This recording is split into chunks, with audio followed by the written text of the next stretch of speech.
our final trip here in Texas, and yes, Poker House has officially closed, but we have these last few sessions to immortalize it on the internet world.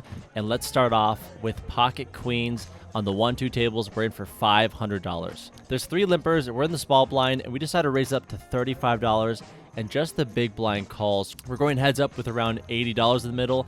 The flop comes magnificent. Queen 10-3, 2 spades. We have top set. We look at our opponent's stack, and he has roughly $250, so our goal is to get all the chips in the middle. We decide to bet very small. We make it $20, and our opponent calls. The turn is the 6 of clubs, bringing in another flush draw. We notice our opponent is stacking up his chips like he's ready to shove them all in, and a great way to make your hand look like a bluff is to jam and go all in for a very large sizing. So we decide to do this because we've noticed that our opponent has overvalued single paired hands in the past. So we're going to take advantage of that. So we put all of our chips in the middle, and he decides to snap call. All right. He says he wants to run it twice. We run it twice, and we end up holding on both boards. And that's the best way to start a poker vlog, scooping a $500 pot. Don't forget to subscribe and join my journey. And our next hand is even better than pocket queens, pocket kings.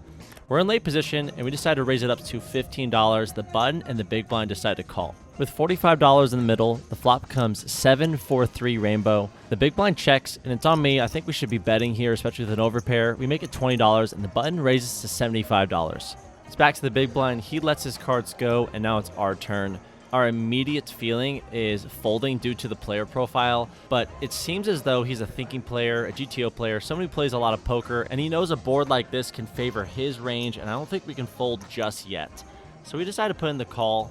There's $195 in the middle now, and the turn is the 9 of spades. We decide to check to our opponent and see what he wants to do, and he decides to continue his aggression. He makes $105. So I don't think this card really changes the board at all. If he has 5-6 for the flop straight, good for him. If he has pocket 7s or 4s or 3s, and he's getting value from an overpair with one of those sets, then, you know, it is what it is. But with this price, nearly half pot, I think we have to put in the chips and see what the river is. We flick in the $105, and we're going to a river, which is the 10 of spades. I think this is a clean card other than pocket 10s, and now there's no reason for us to lead. We're going to check to our opponent and see what sizing he wants to bet, or hopefully he checks it back, and he decides to go for a value size. He makes it $115. That's 1/3 the size of the pot. When he slides this bet out, this is just an automatic call. We're getting a great price to bluff catch, but it feels like he's just milking us with bottom set here. So after, 10 seconds, we decide to slide in the chips, and then we realize he's hesitant to fold. He sort of gives us the motion like he's going to fold, but he wants to see our cards, so he decides to flip over his bluff, which is queen jack. So he has queen high. We show our pocket kings and win, and we can tell he's pretty frustrated with the way he played it, but I'm happy to take the chips, man, so thank you for the donation. He was obviously targeting like ace high hands, which I applaud him for, especially with the cheaper sizings, which a bluff like that works a lot of the time, but we just had that one overpair that can call all 3 streets, so that felt good, and now we're going to the next hand. Hope you guys enjoyed the vlog, and don't forget to play with me online, the Cheddar Club. I'm always on there hanging out, playing, splashing around. The link is in my bio. And just use the code funkypunts for a sign-up bonus. We're on the button here with queen 10 offsuit. Early position raises to 15. I call, and the big blind completes as well. $45 in the middle, and we're going to a flop, which comes 10-8-6 rainbow. The big blind decides to check. The early position player decides to bet $35, and now we're going to raise here. I don't know what this raise is trying to accomplish, but we made $100. I don't remember why I did this, but I think this is actually a bad play on my part. And then this is where it gets wild. The big blind decides to go all in. This jam is over $500. Early position, the original aggressor decides to fold, and now it's back to us. And holy shit, this is a big bet. He's only representing very few hands here, like 7-9, pocket 10s, pocket 8s, pocket 6s. The reason I left this hand in is because our opponent has done this multiple times in different pots, and, I want to put in the money and be the hero, but it's just too much money with how weak our hand is. He could have king 10, ace 10. We're not getting the right price with our hand strength, and we haven't seen any showdowns from this player, so we don't know if he's capable of big bluffs or he's just drilling cards and is scared of runouts. So we decided to let the cards go. This feels like a semi-tight fold due to the craziness of this player, but I'd rather see another day. In this next hand, we have ace 5 of spades in late position. There's a raise to $30. This opponent is to our right, and he has not been doing this a lot. His raise sizes have been 15 to 20, but this one's been 30. So we decided to call and tread cautiously, and we end up going heads up to a flop, which comes ace 7 6 2 diamonds.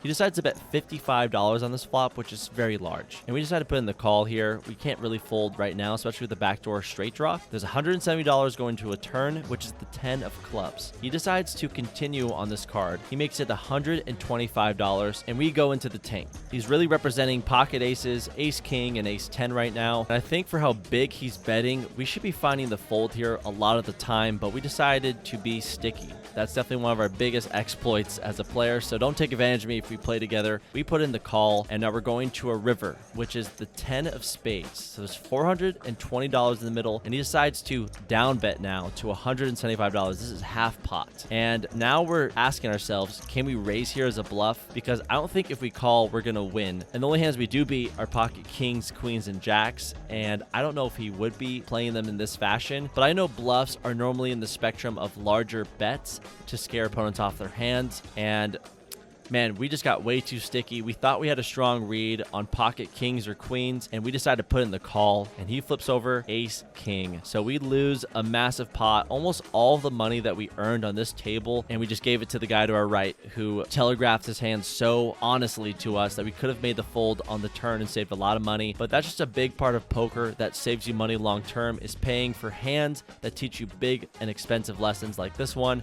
and I for one needed it. And now we're going to move tables and sit next to the most handsome man on the poker community, Rosie from Next Gen Poker. We'll get there. We'll add some green. We'll get some green going. Let's get into it. This next hand, we have ace king of spades. I'm going to use a special tactic. We're going to limp re-raise. So we decide to limp under the gun $2, and it folds around to the small blind, who saves our day and makes it $5. The big blind completes, and now it's time to spring our trap. We're going to go big here, especially if we're going to limp this premium. We're going to charge all of these hands. We make it $55. The small blind decides to come along, and the big blind folds, and now we're heads up going to a flop. The flop comes jack 9-8 with 2 clubs. Not the best for me, so when the opponent checks to me, we're going to check this back and see a free turn. And the turn does bring us some hope. It's the jack of spades for a backdoor nut flush draw. Then our opponent decides to lead into us for $60. We take a look at our opponent's stack. He only has $140 behind. And since another jack hit the turn, that makes it unlikely that he has a jack himself. So I think the best move here with our draw and 2 overs is to turn into a bluff. And it's going to look like we have pocket aces, pocket kings, and only a jack can beat that. We can fold out lower pocket pairs, flush draws, so we decided to put them all in for the remaining $200, and he snap folds. That one always feels good. Rosie decides to get his entire stack in the middle, and someone calls him off, and guess what he has? He has pocket aces. They run out the board. It comes king high, and he ends up cracking pocket queens, so he gets a nice double up.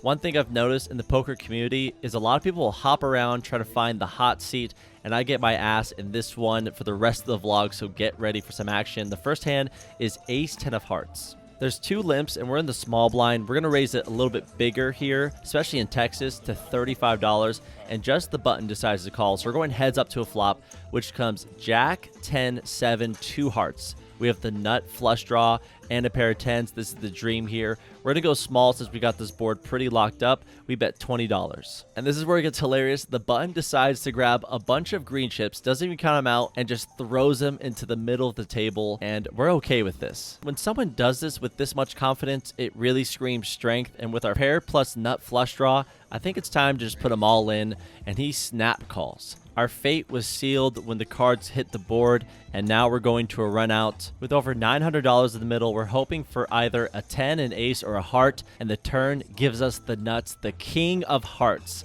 What a great feeling it is. The river is the 10 of spades. For the cherry on top, we show our nut flush, and the opponent shows us ace jack, and we scoop a massive pot. The very next hand, we looked at 5-6 of clubs on the button. Late position decides to put in $15. We're going to call this hand in position, and the big blind comes along. $45 in the middle, and guess what comes?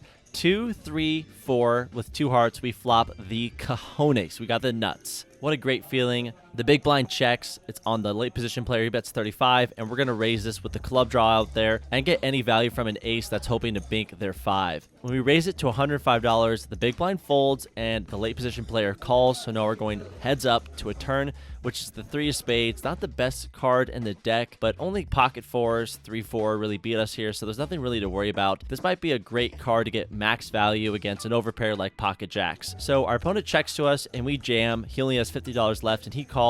The river is the 8 of diamonds. We show the nut straight, and he folds, and we scoop a $355 pot. Talk about running hot, man. I'm not a big believer in the hot seat, but sometimes it's just your day, and this vlog is it. And here comes one of my favorite scenarios in poker. We looked at pocket 8s in late position.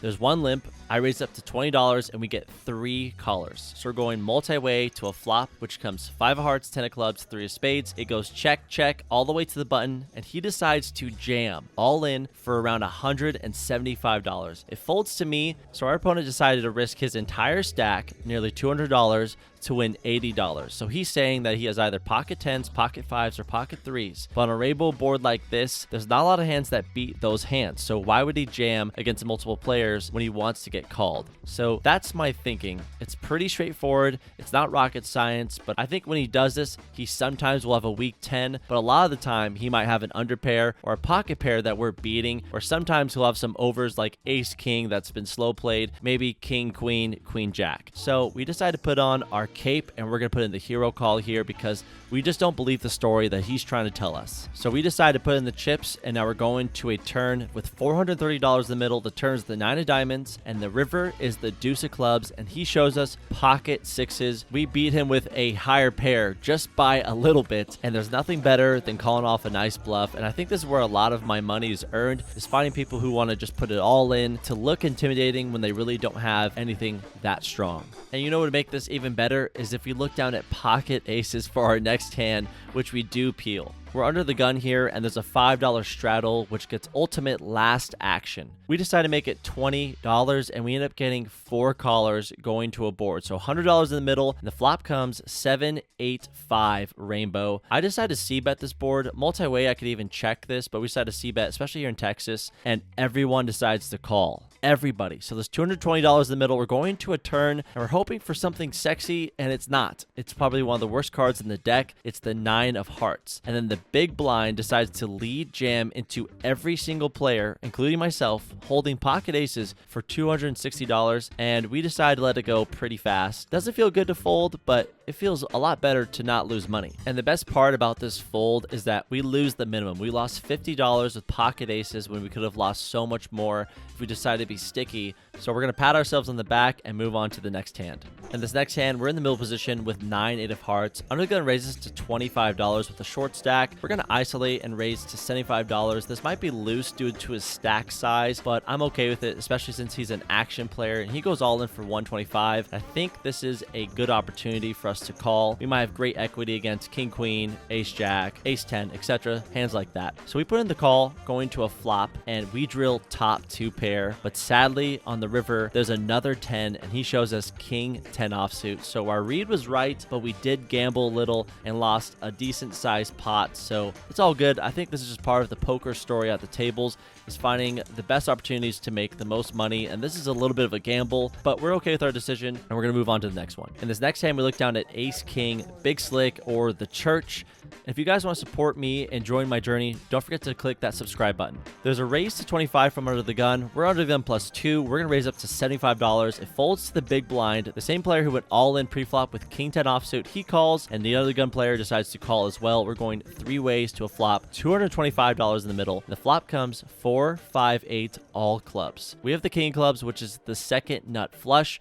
And then guess what happens? The big blind who called the 75 decides to lead jam for $200. Under the gun folds, and we're going to put in the call here. He might have a flop flush or a low straight draw or a top pair combo straight draw, maybe top pair nut flush draw. Maybe he has a top pair with a nut flush draw like ace 8 offsuit. So we decided to put in the chips, and the turn is the 3 of clubs, and the river is the 9 of clubs. And we're thinking we're going to win this with all these clubs out here, making it very unlikely that he has a club, but he turns over the 1 card card that beats us. That is the ace of clubs. So he has the nut flush. Nice hand, man. On to the next. We doubled him up twice in back-to-back hands, but that's what makes poker fun, right? After that bonkers hand, we're going to call it a night. We played 2 sessions here at Poker House, and on the entire day, we made just under $1,000. That's going to help pay for canes for our late night snack.